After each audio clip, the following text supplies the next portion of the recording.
सलाम, नमस्ते, सत श्री अकाल। मैं हूं रजा और आप देख रहे हैं रजाग्राफी की अंतर्राष्ट्रीय प्राइम टाइम रिपोर्ट। एक ऐसी रिपोर्ट जिस वाहिद एक ही रिपोर्ट के अंदर पूरी दुनिया की तमाम बड़ी खबरें आसान और सिंपल भाषा में हम आपको बताते हैं। दोस्तों, आपको बता दूं कि भारत ने ज़बरदस्त कदम उठाया है मालदीव के खिलाफ। जी हाँ, मालदीव पर पाबंदी लगा दी गई है। मालदीव में कई सारे पोर्ट हैं जहां भारत की तरफ से सामान एक्सपोर्ट होके जाया करता था, लेकिन ख़ास कुछ सामानों को अब भारत ने, खाद्य पदार्थ हो या खाने का सामान हो, सब्जियां हो, चीनी हो, चावल हो, इस तरह की चीज़ें हैं, कई तरह की चीज़ों को बैन कर दिया है। अब मालदीव के कई सारे पोर्ट्स पर जो एक्सपोर्ट हुआ करता था साजो सामान, भारत की तरफ से अब नहीं जाएगा। सिर्फ एक दो पोर्ट पर ही साजो सामान भारत की तरफ से एक्सपोर्ट किया जाएगा। काफ़ी लिमिटेड और कम मात्रा में एक्सपोर्ट किया जाएगा, जिसकी वजह से बड़ा झटका मालदीव को लगने वाला है, बल्कि यूँ कहूँ लग गया है।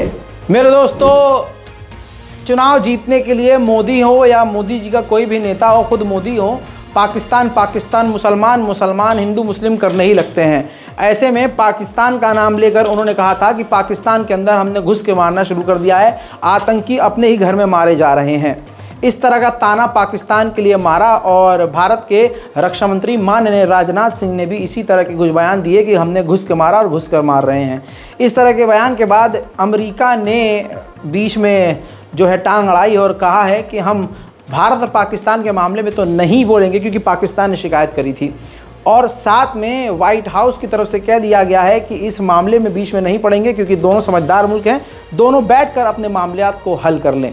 दूसरी तरफ भारत के लिए ख़तरा बढ़ गया है। पड़ोसी मुल्क पाकिस्तान ने अपनी ताकत को इतनी बढ़ा ली है कि अब दूसरे देशों को भी चिंता हो गई है। भारत के लिए भी खतरे की बात है।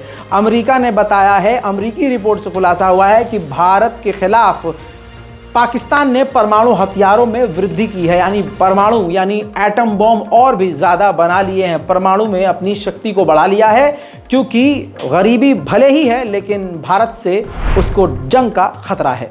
उधर दोस्तों, अमेरिका ने तारीफ की है भारत की, भारतीय सेना की, भारतीय वायुसेना की, और कहा कि भारत बड़ी तेज़ी से चीन की हरकतों को देखने के बाद बॉर्डर पर, चाइना के बॉर्डर के आसपास अपनी मिलिट्री, अपने हथियारों को अपग्रेड कर रहा है।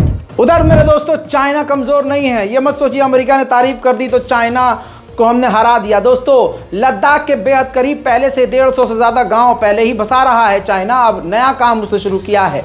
लद्दाख के बेहद करीबी इलाके में चीन ने ड्रिल करना शुरू कर दिया और इस ड्रिल में हमारे एडवांस फाइटर जेट राफेल को मार गिराने की ट्रेनिंग कर रहा है, ड्रिल कर रहा है। ये भारत को उकसाने वाला कदम है, लेकिन मोदी जी उकसते नहीं हैं। मोदी सिर्फ अगर उकसते हैं तो भारत के मुसलमानों पर, अल्पसंख्यकों पर, विपक्ष की पार्टी पर, और आप जानते हैं बंद करवाने में, ईडी भेजने में एक्सपर्ट हैं। वहाँ ईडी काम नहीं करेगी ना। दोस्तों, जापान और साउथ कोरिया दोस्त हैं और बेहतरीन दोस्त हैं। जापान ने ब्लू बुक नाम से एनुअल एक बुक लॉन्च की है, वो हर साल करता है, जिसके अंदर उसने साउथ कोरिया के कुछ द्वीप को अपना बता दिया है। यहाँ भी अब वही बवाल शुरू हो गया। दोस्त की ज़मीन को अपना बता दिया, जिससे साउथ कोरिया बुरी तरह से भड़क गया है और जापान को समन कर लिया है। उधर भारत पर पाकिस्तान के गृह मंत्री ने इल्ज़ाम लगाया कि डॉन सरफराज नाम का एक व्यक्ति, जिसको पाकिस्तान के अंदर भारत में कत्ल करवाया है, 2 बाइक सवारों ने उसको गोली मारकर कत्ल कर दिया। कमाल की बात हो गई। पाकिस्तान में ऐसी रोज़ मौतें होती हैं, लूटपाट होते हैं। पाकिस्तान में तो भाई साहब अंडे वाले बर्गर के लिए मर्डर हो जाते हैं, और यहाँ इल्ज़ाम लग गया भारत पर। वाह! अबे भाई, कोई तो लॉजिक लगाओ बोलने से पहले। माना कि भाई नहीं सरकार है तो मतलब कुछ भी बोलोगे।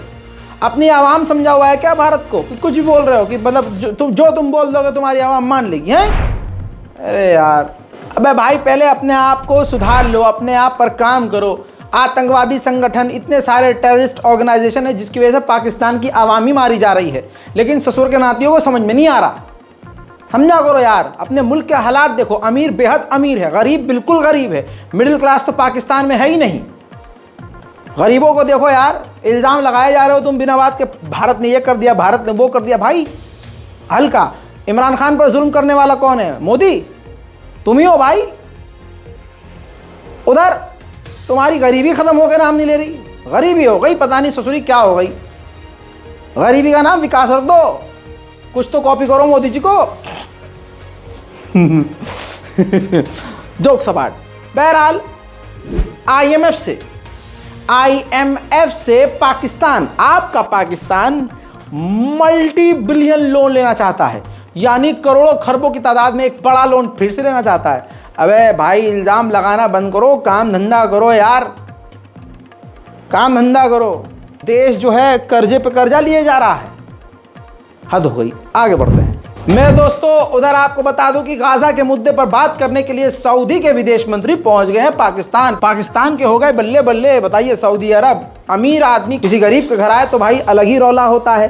बहरहाल वीवीआईपी ट्रीटमेंट सऊदी अरब को पाकिस्तान के द्वारा दिया जा रहा है, क्योंकि गाजा से लेकर तमाम अलग अलग मुद्दों पर चर्चाएं होंगी और साथ में पाकिस्तान अपने अमीर दोस्त से कुछ रकम भी मांगेगा। उधर पाकिस्तान के डिफेंस मिनिस्टर ने अमेरिका को ही हड़का दिया है।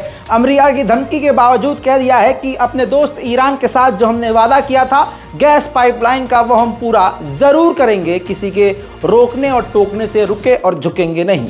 जर्मनी के चांसलर चाइना पहुंच गए हैं और चाइना से कहा है कि यूक्रेन की आप मदद कीजिए। इस पर भाई साहब जवाब देने के बजाय चीन के चाइनीज शी जिनपिंग ने कह दिया है कि पहले जो आप ट्रेड वॉर आपने हमारे खिलाफ छेड़ी है, पूरे यूरोप में और वेस्ट के देशों में चाइनीज प्रोडक्ट, चाइनीज चिप को जो बैन करके हमारे खिलाफ जो कैंपेन चलाया है, पहले उसको बंद करो। हजरात मोहतरम, अगली खबर रूस से। रूस में ज़बरदस्त बरसात और बाढ़ है। बाढ़ की वजह से लाखों लोग डूबे हुए हैं, रेस्क्यू किया जा रहा है। बमुश्किल लोगों को एक जगह से दूसरी जगह ट्रांसफ़र किया जा रहा है। अभी भी हज़ारों लाखों लोग लापता हैं और रेस्क्यू ऑपरेशन जारी है। आखिरकार यूक्रेन का पाद निकल ही गया है, सारी हवा टाइट हो चुकी है। यूक्रेन के राष्ट्रपति ज़ेलेंस्की ने पहली बार ऐलान किया है कि हमारी तमाम मिसाइलें ख़त्म हो चुकी हैं, अब हम रूस की मिसाइलों को रोक नहीं सकते।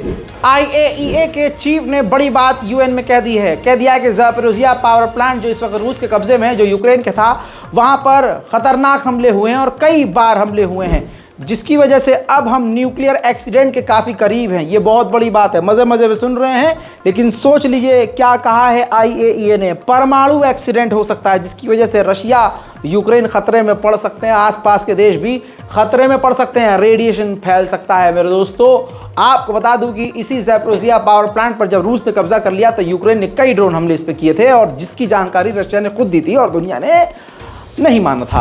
उधर अज़रबैजान आर्मीनिया के बीच शांति बनाए रखने के लिए रूस की सेना तैनात थी। अज़रबैजान के बॉर्डर पे भी और आर्मीनिया के बॉर्डर पर भी अज़रबैजान के इलाकों से अब रूस की सेना को निकाला जा रहा है, और या यूं कहूं कि रशिया खुद बुला रहा है, क्योंकि उसको खुद रूस के सैनिकों की ज़रूरत है। मेरे दोस्तों, इस पूरी अंतर्राष्ट्रीय प्राइम टाइम रिपोर्ट पर आपकी राय बेहद ज़रूरी है। नीचे अपनी राय कमेंट में लिखिए, रिपोर्ट को शेयर कीजिए, दुआओं में याद रखिए। मैं हूं रज़ा और आप देख रहे थे रज़ाग्राफी। जय हिंद।